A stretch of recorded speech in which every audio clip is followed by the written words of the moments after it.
Alright everybody, welcome to episode 317 of Psykos Platters, always powered by coffee each and every time.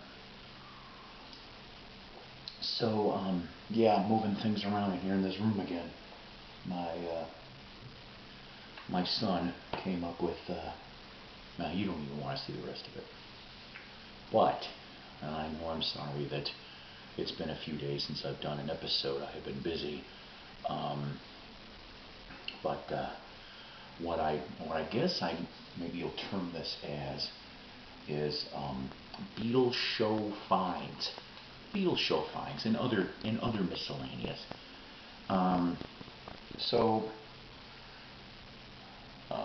Before I get to that, let me show you what. Speaking of Beatley type stuff, okay. I found this for $3 at a antique flea market. I did not have this December 1973 Ringo 45 with picture sleeve of You're 16. It's kind of cool. What was it, last year I think I came across a photograph for like $1.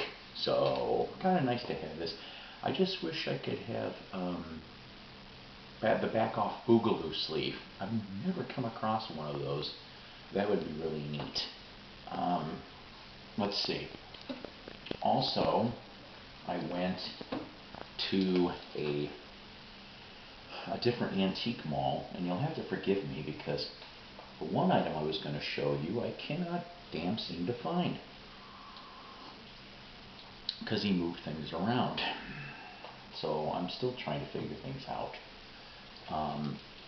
I was able to finish my Mike Nesmith RCA solo catalog with, and the hits just keep on coming, from August 1972, which is a duet album in essence. It's Mike with Red Roads, and I know it's around here somewhere. I'm sorry guys, but the one I did end up finding, which kind of surprised me very much, was from June of 1989, The Iron Man, the musical by Pete Townsend. Yes.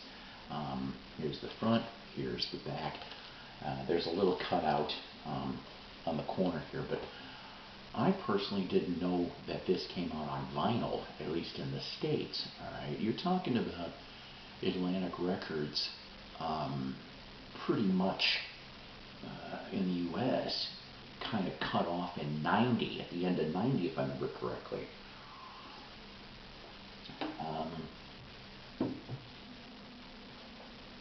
Because I've got Badlands, the first album for Badlands, I've got that on vinyl, and it's from late 89, 90. And this one here, like I said, from June of 89, the Iron Man musical from Pete Townsend would end up going to Broadway, and would end up, Disney would get a hold of it and turn it into The Iron Giant. Pete Townsend has an executive producer credit for that, which I was like, oh, okay. But I don't know if you remember this album at all or not. You've got several different guest stars. You've got John Lee Hooker. You've got Nina Simone. Simon Townsend, Pete's brother, comes in. But the two main tracks on here that I actually really liked would be your last 80s Who numbers. Yeah. They ended up doing a very cool song called Dig. I liked the way Dig was done. And Fire, which was a cover of Crazy World Arthur Brown's Fire. These would be basically the last studio tracks, original-wise, with John Entwistle. There was a 1991 the Two Rooms Elton John Bernie Taupin tribute CD has got The Who doing Saturday Night's All Right for Fighting. But, like I said, in essence, this would be the last time that The Who, as a trio, okay, would appear on vinyl, which is sad. I do not understand why there was not at least one 90s Who album. I don't know, it just doesn't make a lot of sense. So I'm glad to have this in my collection. I remember buying this brand new cassette, finding it on CD in the clearance racks, but never knew about this vinyl. Now, as far as for Atlantic is concerned, I wanted to tell you that I've got a West German, I think it's a West German press, of Lynyrd Skynyrd 1991. That's pretty cool, but that never came out of the States in vinyl. So,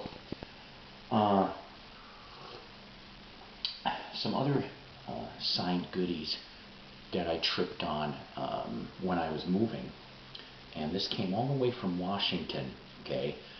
The guy was I was very thankful, I was very grateful, okay, because I ended up befriending this guy through a autograph group, okay, mostly music. I won't mention names right now on this one, but there was a private signing in 2019 from from Heart, alright, not the Wilson sisters though, but the other three, the Fisher brothers and Michael DeRozier, okay, they were basically from 75 to 80 was your core of those members with Ann and Nancy. But if I remember correctly though, DeRozier and one of the Fishers would stay all the way to Private Audition, and then they would be replaced by Denny Carmisi and Mark Andes. So at the time, I originally was going to purchase some really cool. I was going to send some Heart picture discs and the 1983, 1984 album of Orion the Hunter, which Michael DeRozier was drummer on that, and of course Barry Goodrue from Boston, Frank Cosmo would end up in Boston, Brad Delp does several of those. I was going to send that stuff, but because Jess passed away and I was economically challenged at that time, you know, he understood. What I didn't expect was him to go off and send me free of charge. I felt blessed, but yet bad, because I mean, I appreciate the generosity. You know what I'm saying? But so this one here, pretty cool. So you got, like I said, you got Steve Lawson, Roger Fisher, and Michael DeRozier. Here's one of those. I'm gonna end up having to uncurl these things because they've been in the tube all this time. This is a nice one. I like this one. That's a nice band shot on that. And then lastly, here's a nice color shot. I've never seen these before right now, so I think that's kind of cool. Very nice color shot of that. I'm going to have to decurl these so that I'd like to put them in some laminate of sort, you know, so I can hang them up. Okay, so Beatles Show finds, all right. I don't want to mention names, okay, but he's a reputable man who was involved in a lot of the, you know, he either organized or co-organized or a lot of the East Coast stuff, okay. He brought and gave me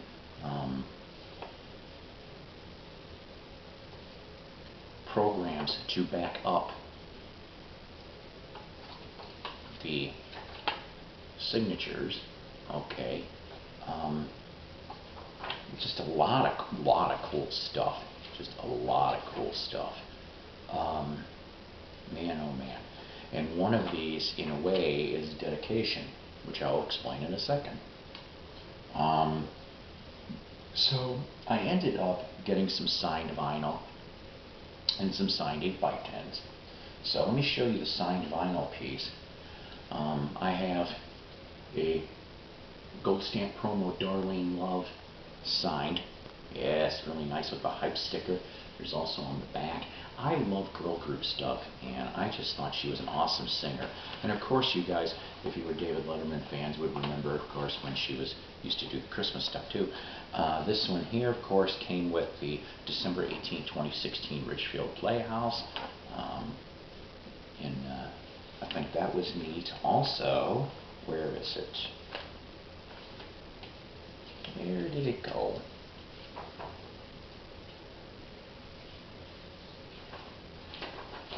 I don't know, but there's a ticket in here too. The ticket that came with the event was in here as well. So really, really nice to get signed Darlene Love. Now, also for my 8x10s, I happen to have Carl Green, bass player from Herman's Hermits. I actually have a signed photo personalized from Barry Wickham. I hope I'm pronouncing that right. He was the drummer on a bunch of the Herman's Hermits recordings, just like Carl was bassist on a bunch of Herman Hermits recordings too. I think that's kind of neat, because I think, if I remember correctly, Carl came out with a new CD at that time, a couple of years back. This next photo, never seen before. So, it's of the Fab Four. Yes, it is. But there's two other people in the photo. This photo is roughly from March 1963. Yes. And who are these two people that happen to be in this photo? Why, Tommy Roe and Chris Montez. This is signed by Tommy Roe. The story goes that when this tour happened in March of '63, Beatles were placed third on the bill. Tommy Roe had Sheila for the big hit. He was on front. You then had, under second billing, Chris Montez with Let's Dance. And then the Beatles. That survived opening night. After that, yeah, that's right, the Beatles took top billing. And I cannot remember, I want to say it was Chris Montez was not a happy camper. But I thought, I've never seen this photo, and I love it. So I have that. And then, alright guys, this turned into a tribute piece. Unexpectedly, when I found out the announcement this morning out of Nevada that one of my favorite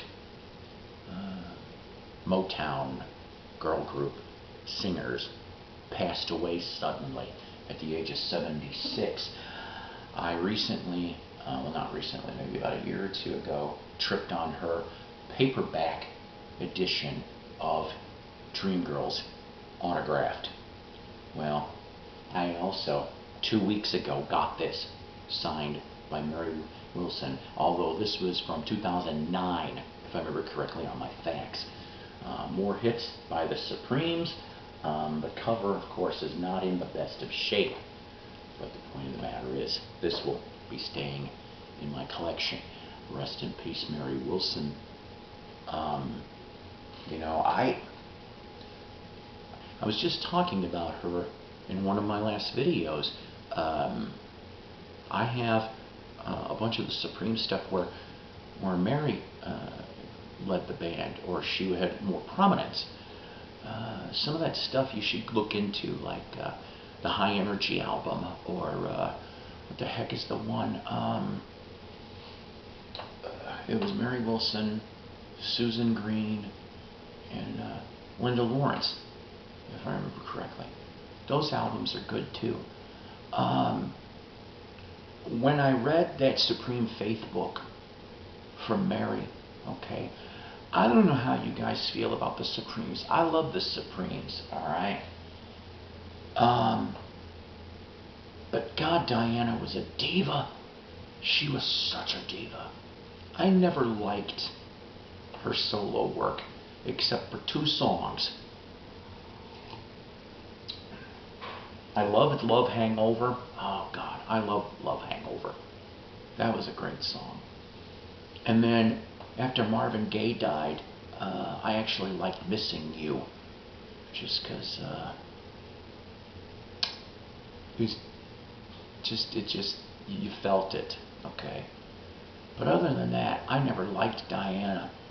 And not only in Mary's book, but there's other accounts that have mentioned how much that Diana is just, jeez. Now, you know what? If you disagree with me, that's perfectly fine, you know. But I always liked Mary Wilson. I came this close to meeting her twice, actually. Once was in Chicago, and the other one was Branson. She came down to Branson a few years ago. And I think, if I remember correctly, it was supposed to be her, the Buckinghams, and Gary Lewis and the Playboys. If I remember right, that was the triple bill. So, I got one new sub, Richard McCook. Thank you, Richard, for subbing to me on Psykos Platters.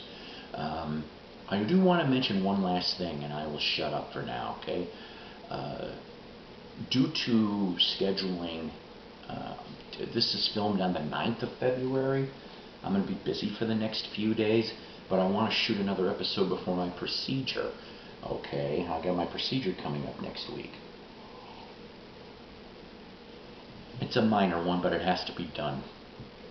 So tomorrow, okay, so February 10th, 2021, will be my 10th year anniversary on YouTube. Yeah, 10 years of Psykos Platters, etc. show with Paul Pease, concert clips, goofy stuff, like the wrestling stories that I like doing. There'll be some other similar stuff coming down the line. I'm maybe thinking about shooting on Valentine's Day. Nothing says love than a 10th year anniversary video from Mighty Psycho. That's my gift of love to you. Beats Engelbert Humperdinck records. Notice I didn't say Tom Jones, because I actually like Tom Jones. Donna Jo Cat Lady likes Tom Jones. What's new, pussycat? Whoa, whoa. Anywho, so what I'd like you to do in the comments, if you have any questions that you want me to answer for my 10-year YouTube video, I may even have a couple stories thrown in that video. I don't know. But I'm hoping to shoot it on Sunday the 14th sometime, okay? So you've got a few days. Come up with your questions, and I will try to answer them. And I'll answer them by name, too. So yeah, and please like and sub to my channel, please. It really means a lot to me when you do. And I want to say again, if I haven't before, I appreciate you being able to take some of your time to spend it with me and my time. Because, ladies and gentlemen, 2021, I have learned something new. Well, maybe it's not so new, it's just something that was overlooked. Our time's precious here, okay? So when you get to spend a couple minutes or even 15-20 minutes watching a video of mine, that really means a lot to me, just like I try to watch videos for you guys, okay? So thank you for your time that you spend with me when you see these. Take care, God bless, rock on, and like I said, put your questions down in the comments, or you know what, throw another one while you're at it too. If you like the Supremes, what's your favorite Supreme song? Or what's your favorite Beatles show? Fine, if you went to some Beatles shows like Me, Mr. Mayo, and Matthew Street, and a few other ones that I know. I know you guys have been there. All right, see you guys.